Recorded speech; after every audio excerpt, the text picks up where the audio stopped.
Welcome to this episode of pig farming. When we talk of pig farming, what probably comes in mind? A dirty, smelly pigsty.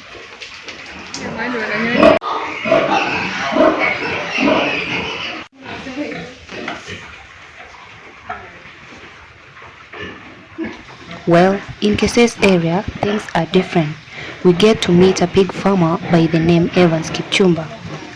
Jina ni Evans Kipchumba na nafanya biashara ya Evans was inspired to do the pig farming because of the large number of piglets that are born at a go and the rate at which they grow. Ile kitu imeinspire nifanye kazi ya nguruwe ni vile wana grow wakati wana, yani the number nambari nye wanasaliwa kwa wakati moja na vile wanakuwa kwa wakati mfupi. Ukiona zingine ziko na color ya black na kuna zingine ziko na color ya white, pure white.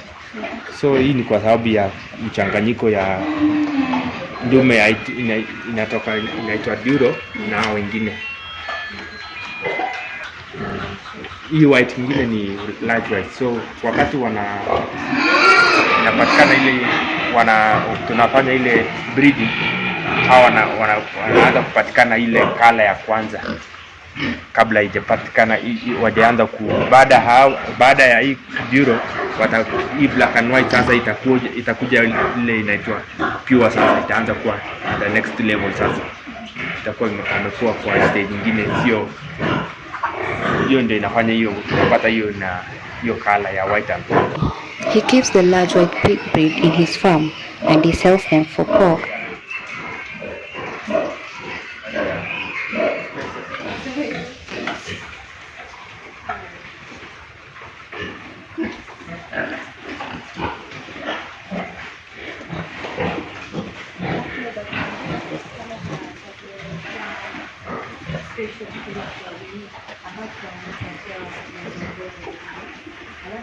Evans says that marketing can sometimes be difficult, not unless you have a specific butcher in which you sell to. He receives high income from his pig farming activity, even though he says that the high taxation that has been imposed by the government has really affected him. The main challenge that he gets to experience the diseases that affect his pigs. The most common kind of disease is the African swine fever that kills almost all the pigs whenever it strikes. He therefore ensures that his pigs are safe by locking them in whenever the disease is heard to be in the neighborhood. Income ile tax serikali wanatupea, ndio tunaona kama hiyo ni challenge kubwa zaidi. Ana mali ya kuuza,